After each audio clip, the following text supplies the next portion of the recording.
Everyone, welcome to elementary ज्ञान। तो previous videos में हम ये डिस्कस कर चुके हैं कि chemical reactions and chemical equations क्या होती हैं। And today we are going to learn how to balance a chemical equation. किसी भी केमिकल इक्वेशन की बैलेंसिंग कैसे की जाती है। तो बैलेंसिंग ऑफ केमिकल इक्वेशन सीखने से पहले we should know the meaning of balanced and unbalanced chemical equations. तो जैसा कि हम ये जानते हैं कि केमिकल इक्वेशंस क्या होती हैं। केमिकल इक्वेशंस किसी भी केमिकल रिएक्शन का शॉर्ट हैंड रिप्रेजेंटेशन होता है। मतलब केमिकल रिएक्शंस में जो सब्सटेंसेस पार्ट ले रहे हैं एज अ रिएक्टेंट और जो substances as a product form हो रहे हैं, उनको अगर हम उनके फॉर्मूला की हेल्प से रिप्रेजेंट करते हैं तो वो रिप्रेजेंटेशन क्या होता है, chemical equation. And these chemical equations can be categorized as balanced chemical equation and unbalanced chemical equation. तो बैलेंस्ड केमिकल इक्वेशन क्या होती हैं? ऐसी केमिकल इक्वेशन जिनमें रिएक्टेंट्स एंड प्रोडक्ट्स में प्रेजेंट एलिमेंट्स के नंबर ऑफ एटम्स इक्वल हो, उनको कहा जाता है बैलेंस्ड केमिकल इक्वेशन। और अनबैलेंस्ड केमिकल इक्वेशन में रिएक्टेंट एंड प्रोडक्ट के में जो एलिमेंट प्रेजेंट हैं उनके नंबर ऑफ एटम्स अनइक्वल होते हैं, मतलब डिफरेंट होते हैं। तो अब इन बैलेंस्ड एंड अनबैलेंस्ड इक्वेशंस को हम with the help of example detail में डिस्कस करेंगे। Balanced and unbalanced chemical equations.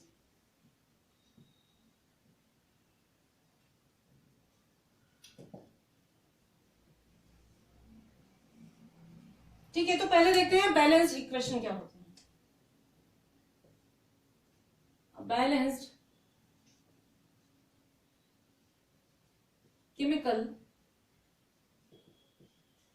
Equation has an equal number of atoms of the element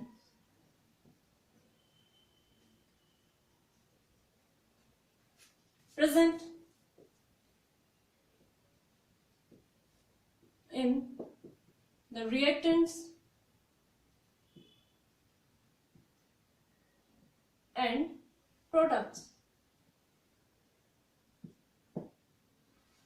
या फिर हम ये कह सकते हैं कि किसी भी केमिकल इक्वेशन में जो लेफ्ट हैंड साइड में प्रेजेंट सब्सटेंसेस के नंबर ऑफ एटम्स होते हैं वो राइट हैंड साइड में प्रेजेंट सब्सटेंसेस की नंबर ऑफ एटम्स के इक्वल होते हैं। अब इसका क्या मीनिंग है, इसको हम एक एग्जांपल की हेल्प से समझेंगे। फॉर एग्जांपल, जो जिंक मेटल है वो सल्फ्यूरिक एसिड के साथ रिएक्ट करके जिंक सल्फेट और हाइड्रोजन गैस का फॉर्मेशन करता है। तो इस केमिकल रिएक्शन को हम केमिकल इक्वेशन की फॉर्म में कैसे लिखेंगे, लेट अस सी। जिंक मेटल इसके साथ रिएक्ट करता है सल्फ्यूरिक एसिड। सल्फ्यूरिक एसिड का फॉर्मूला होता है H2SO4 and as the product हमें क्या मिलता है, zinc sulphate ZnSO4 and hydrogen gas. तो ये तो क्या है, जो लेफ्ट हैंड साइड में प्रेजेंट होते हैं वो तो होते हैं रिएक्टेंट्स और जो राइट हैंड साइड में होते हैं ये होते हैं प्रोडक्ट्स। मतलब लेफ्ट हैंड साइड में जो सब्सटेंसेस हैं इनमें जो एलिमेंट्स हैं इनके एटम्स इक्वल होने चाहिए राइट हैंड साइड में प्रेजेंट एलिमेंट्स के एटम्स। तो सबसे पहले ये देखिए कि इनमें कौन कौन से एलिमेंट्स प्रेजेंट हैं। एलिमेंट्स हैं, एक तो है जिंक, दूसरा है हाइड्रोजन, देन सल्फर और है ऑक्सीजन। अब हमें क्या लिख लेना है, number of atoms, number of atoms in reactants.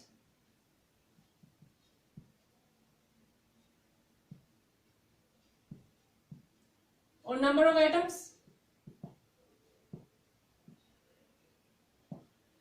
In products. तो इन एलिमेंट्स के सेपरेटली कितने नंबर ऑफ एटम्स रिएक्टेंट में और प्रोडक्ट्स में प्रेजेंट हैं ये हमें काउंट कर लेना है। तो जिंक के रिएक्टेंट में कितने एटम्स हैं? 1। ठीक है, पहले हम रिएक्टेंट वाला कॉलम फिल कर लेते हैं। उसके बाद हाइड्रोजन के कितने एटम हैं? 2। देन सल्फर के एटम देखिए, सल्फर का ओनली 1 एटम है। उसके बाद ऑक्सीजन के 4 एटम्स हैं। तो ये तो बात हो गई रिएक्टेंट्स। अब देखना है हमें प्रोडक्ट्स।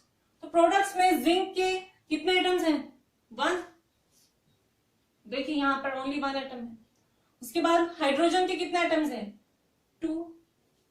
देन सल्फर के एटम्स देखिए 1 ही है। एंड ऑक्सीजन के कितने एटम हैं? 4 एटम्स। तो यहां पर आप ये देखिए number of atoms in reactants 1 and products में भी कितने हैं? जिंक के 1 एंड हाइड्रोजन के हैं 2 एंड 2, सल्फर के हैं 1 एंड 1 एंड ऑक्सीजन के हैं 4 एंड 4। मतलब कि जो number of atoms as a reactant इसमें यूज हो रहे हैं उतने ही नंबर ऑफ एटम्स हमें एज ए प्रोडक्ट मिल रहे हैं। दैट मीन्स ये क्या है? ये जो रिएक्शन है और ये जो इक्वेशन है केमिकल इक्वेशन, ये है balanced chemical equation. This is balanced chemical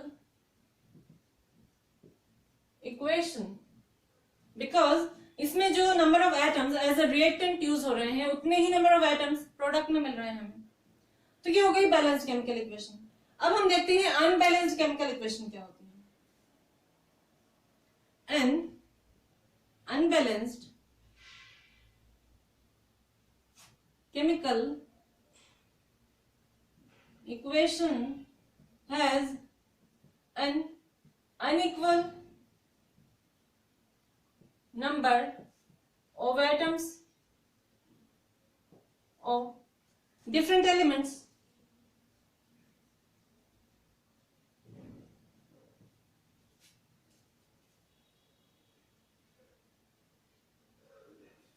Present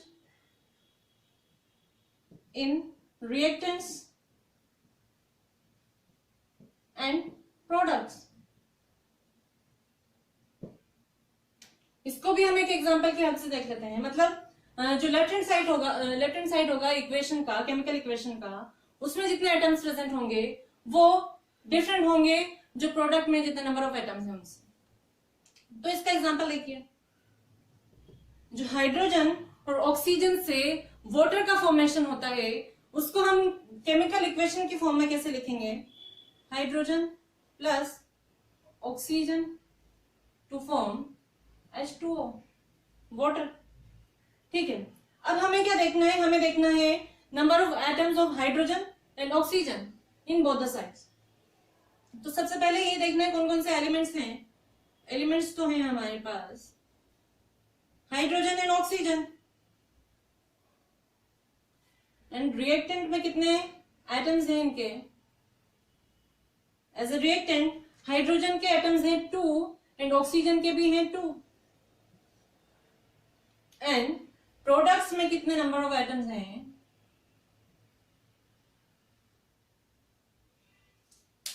तो हाइड्रोजन के राइट हैंड साइड में कितने एटम्स हैं? हाइड्रोजन के 2 हैं, लेकिन ऑक्सीजन का एटम देखिए, ऑक्सीजन के सिर्फ 1 ही एटम है, जबकि हमारे पास रिएक्टेंट में ऑक्सीजन के 2 एटम्स हैं। दैट मीन्स इनमें क्या है? Number of atoms of oxygen different है, अनइक्वल है। तो ऐसे केमिकल इक्वेशन को क्या कहेंगे? This is unbalanced chemical equation. Unbalanced chemical equation.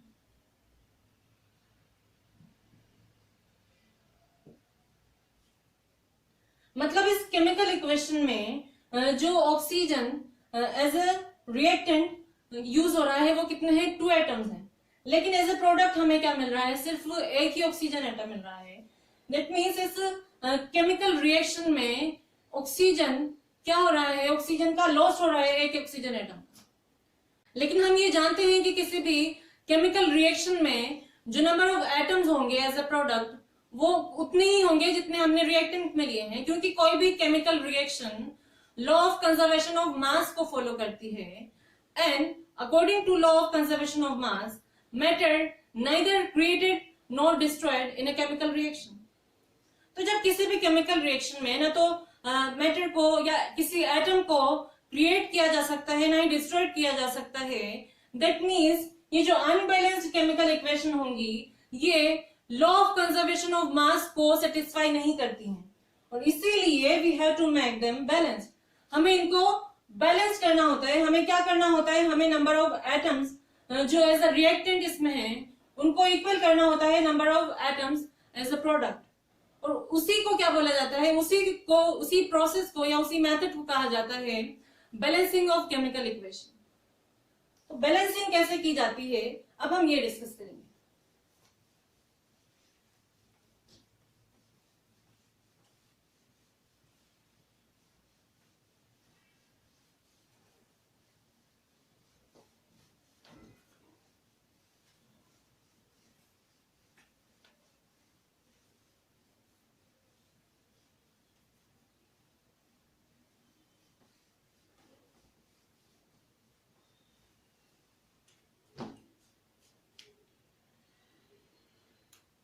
Balancing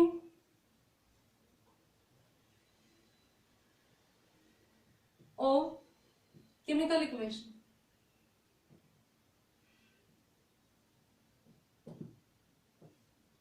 अच्छा, केमिकल इक्वेशन की बैलेंसिंग करने से पहले हमें एक बात ध्यान में रखनी है.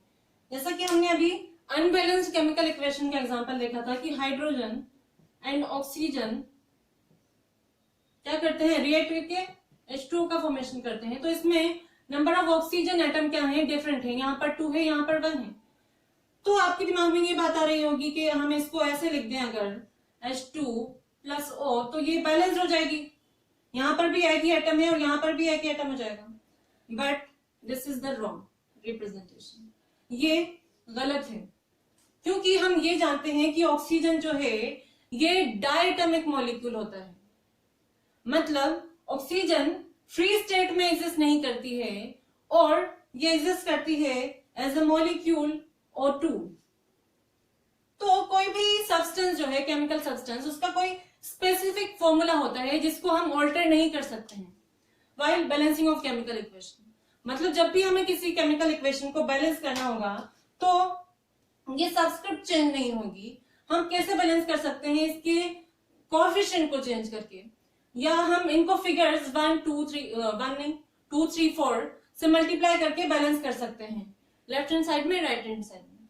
तो ये सबस्क्रिप्ट आपको चेंज नहीं करनी है, और ये जो फॉर्मूला रहेगा किसी भी सब्सटेंस का वो एज इट इज ही रहेगा. हमें कोएफिशिएंट चेंज करना है.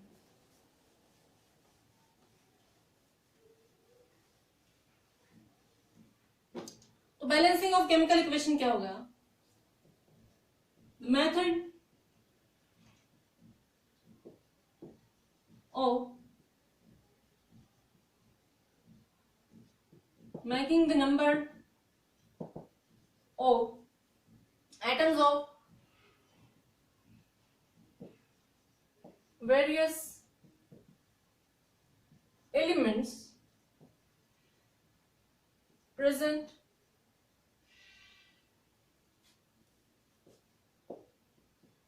in the chemical reaction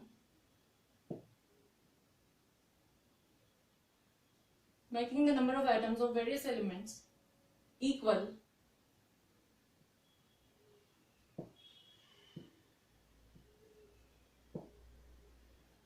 in both sides is known as balancing chemical equation.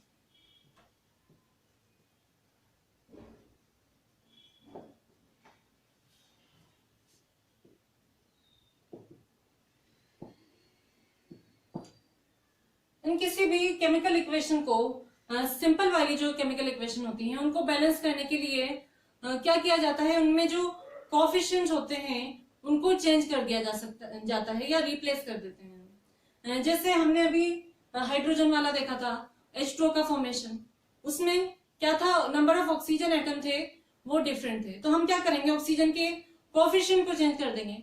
तो इस मेथड को क्या कहा जाता है, hit and trial method. chemical equations are balanced by replacing or adjusting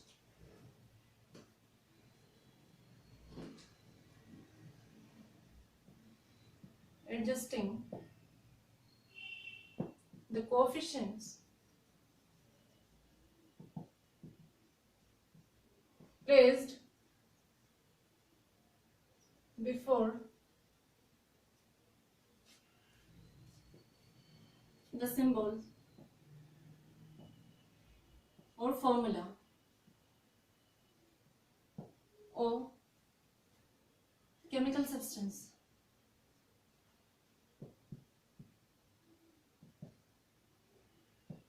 And this method is known as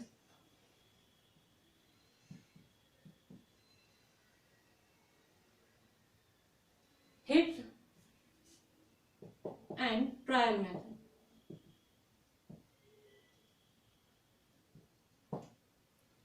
तो ये जो हिट एंड ट्रायल मेथड होता है किसी भी केमिकल रिएक्शन को, केमिकल इक्वेशन को बैलेंस करने का, वो क्या होता है, उसमें कुछ स्टेप्स होती हैं जो हमें फॉलो करनी होती हैं। तो इस तरह से किसी केमिकल रिएक्शन को बैलेंस किया जाता है वो हम देखेंगे। फॉर एग्जाम्पल, एक एग्जाम्पल की हेल्प से हम देखते हैं, जैसे कि हमने अभी वाटर के फॉर्मेशन वाला एग्जाम्पल देखा था, उसी को हम बैलेंस करेंगे। For example H2 plus O2 क्या मिलता है हमें, H2। तो सबसे पहले हमें क्या लेना है, अनबैलेंस्ड केमिकल इक्वेशन। किसी भी केमिकल रिएक्शन की अनबैलेंस्ड केमिकल इक्वेशन लिख लेंगे, और उस अनबैलेंस्ड केमिकल इक्वेशन को एक और नाम दिया जाता है, इसको कहा जाता है स्केलेटन इक्वेशन। ठीक है, तो ये स्केलेटल केमिकल इक्वेशन हो गई इसकी। अब इसको हमें क्या करना है, सबसे पहले हमें इसमें देखना है number of atoms. Number of atoms कितने हैं हाइड्रोजन एंड ऑक्सीजन के रिएक्टेंट में एंड प्रोडक्ट्स में। तो रिएक्टेंट्स में तो नंबर ऑफ एटम्स हैं हाइड्रोजन के 2 एंड ऑक्सीजन के हैं 2, एंड एज अ प्रोडक्ट जो H2O बन रहा है उसमें हाइड्रोजन के 2 एटम्स हैं बट ऑक्सीजन का ओनली 1 एटम है। तो इसको बैलेंस कैसे करेंगे, क्योंकि यहां पर हाइड्रोजन के एटम्स क्या हैं, इक्वल है, that means hydrogen is balanced. Hydrogen atoms are equal in both the side. तो अब हमें क्या करना है, ऑक्सीजन को बैलेंस करना है। हाइड्रोजन तो इक्वल है, मतलब बैलेंस है ऑलरेडी। अब ऑक्सीजन एटम कितने हैं, 2,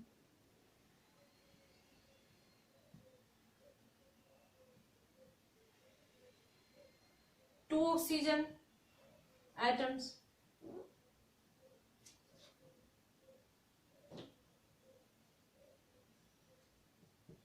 in reactant and 1 oxygen atom as product। तो इसको बैलेंस करने के लिए हम क्या करेंगे कि ये जो केमिकल रिएक्शन है H2 प्लस O2 H2O, तो इसमें H2O को अगर हम 2 से मल्टीप्लाई कर दें तो यहां राइट हैंड साइड में ऑक्सीजन एटम्स कितने हो जाएंगे, 2। तो लेकिन अब यहां क्या होगा, यहां पर हम फिर से नंबर ऑफ एटम्स चेक करेंगे। तो कितने हैं हाइड्रोजन ऑक्सीजन रिएक्टेंट में एंड प्रोडक्ट में।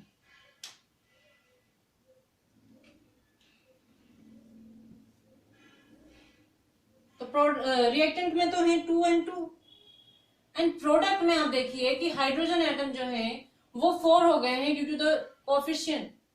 यहाँ पे हमने 2 से मल्टीप्लाई किया है ऑक्सीजन एटम को इक्वल करने के लिए। तो यहाँ पर ऑक्सीजन हाइड्रोजन एटम कितने हो गए, 4 हो गए, एंड ऑक्सीजन एटम हो गए 2। करना पड़ेगा, हमें हाइड्रोजन एटम को भी बैलेंस करना पड़ेगा फिर से। तो इसके लिए क्या करेंगे, थर्ड स्टेप हो जाएगी, हाइड्रोजन को हम क्या कर देंगे, 2 से मल्टीप्लाई कर देंगे इस वाले हाइड्रोजन को, 2H2 प्लस O2, तो हमें मिल जाएगा 2H2O। अब देखिए नंबर ऑफ एटम्स कितने हैं। अब नंबर ऑफ एटम्स हैं हाइड्रोजन एंड ऑक्सीजन के रिएक्टेंट एंड प्रोडक्ट में,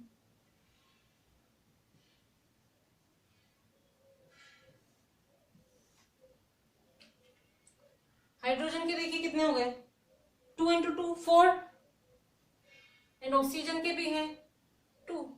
अब इधर देखिए प्रोडक्ट में कितने हो गए हाइड्रोजन के 4 एंड ऑक्सीजन के हो गए 2।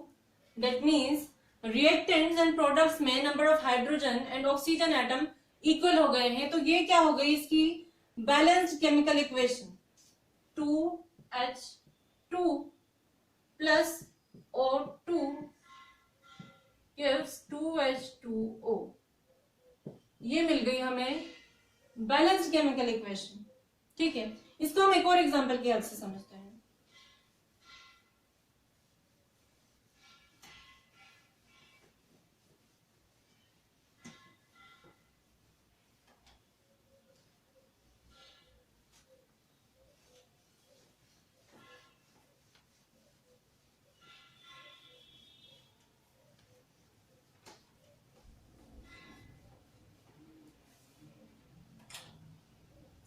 नेक्स्ट एग्जांपल हम देखेंगे बर्निंग ऑफ मीथेन।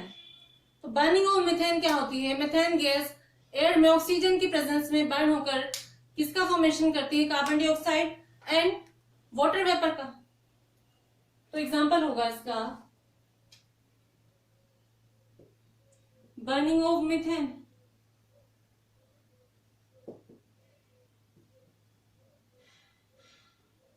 तो इसकी केमिकल इक्वेशन क्या हो जाएगी बर्निंग ऑफ मीथेन के लिए, इसकी केमिकल इक्वेशन होगी, जो मीथेन होती है वो होती है CH4।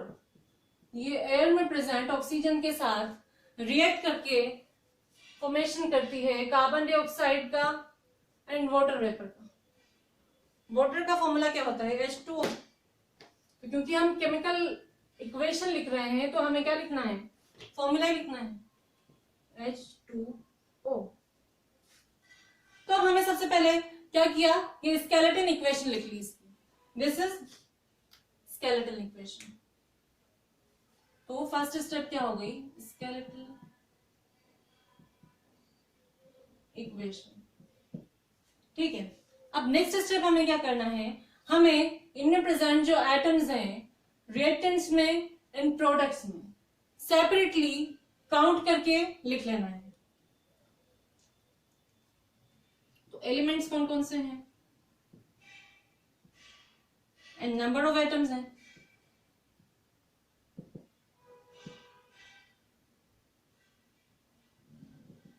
Reactant and number of atoms in products।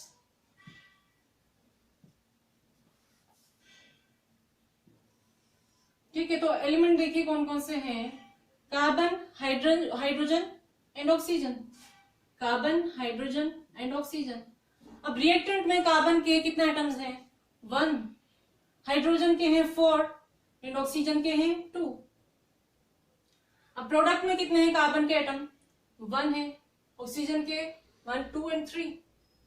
Sorry, पहले हाइड्रोजन देखना है, हाइड्रोजन के हैं 2 एंड ऑक्सीजन के हैं 3। तो अब यहां देखिए आप, नंबर ऑफ एटम्स यहां पर अलग हैं और यहां पर अलग हैं। सिर्फ कार्बन के जो एटम हैं वो इक्वल है रिएक्टेंट एंड प्रोडक्ट में, लेकिन हाइड्रोजन एंड ऑक्सीजन इन दोनों ही एलिमेंट्स के एटम्स जो हैं वो अनइक्वल हैं। रिएक्टेंट में 4 हाइड्रोजन है बल्कि प्रोडक्ट में 2 है, एंड ऐसे ही ऑक्सीजन के 2 एटम्स हैं रिएक्टेंट में एंड 3 एटम्स हैं प्रोडक्ट्स में। तो इसको बैलेंस करने के लिए क्या किया जाएगा, नेक्स्ट स्टेप जो होगी वो होगी, ये थी सेकेंड स्टेप। थर्ड स्टेप में हम क्या करेंगे कि जो इक्वेशन है CH4, सबसे पहले हम हाइड्रोजन को कर लेते हैं पहले, plus O2 CO2 plus H2O। अब हाइड्रोजन की बैलेंसिंग करने के लिए क्या करना होगा हमें, यहाँ पर 4 एटम्स है, तो इधर 4 एटम्स कैसे बनेंगे, अगर हम इसको 2 से मल्टीप्लाई कर दें तो 2 से मल्टीप्लाई करने पर क्या होगा, इधर ये रिएक्टेंट में भी 4 एटम्स हो जाएंगे और प्रोडक्ट में भी 4 एटम्स हो जाएंगे। तो अब हमें फिर से नंबर ऑफ एटम्स काउंट करने हैं, तो carbon, hydrogen and oxygen, carbon के तो 1 ही है as a product and reactant दोनों में। उसके बाद हाइड्रोजन के भी कितने हो गए, 4 एंड 4। अब ऑक्सीजन के देखिए, ऑक्सीजन के इधर 2 हैं, यहां देखिए कितने हो गए, 2 प्लस 2 4 हो गए। तो अब देखिए यहां पर ये बैलेंस है, कार्बन, हाइड्रोजन भी बैलेंस होगा, लेकिन ऑक्सीजन के जो एटम्स हैं ये अभी भी अलग हैं। तो अब इनको बैलेंस करने के लिए हमें क्या करना होगा, नेक्स्ट स्टेप होगा कि जो रिएक्शन हमें मिली है CH4 plus O2 CO2 plus 2H2O, इसमें रिएक्टेंट में 2 एटम्स हैं लेकिन प्रोडक्ट में 4 एटम्स हैं, तो रिएक्टेंट में 2 एटम्स हमें और चाहिए, यहाँ पे भी मतलब 4 होने चाहिए। तो हम क्या करेंगे, इसको 2 से मल्टीप्लाई कर देंगे।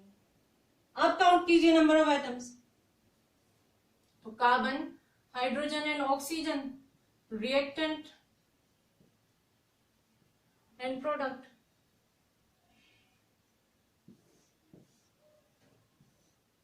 कार्बन के कितने हो गए इसमें, 1 रिएक्टेंट में, हाइड्रोजन के हैं 4 एंड ऑक्सीजन के भी हो गए 4। अब प्रोडक्ट में देखिए कार्बन है 1, ऑक्सीजन है 2 प्लस 2 4 एंड हाइड्रोजन कितना है, हाइड्रोजन भी 4 है। That means number of atoms in reactant equal हो गए हैं number of atoms in products.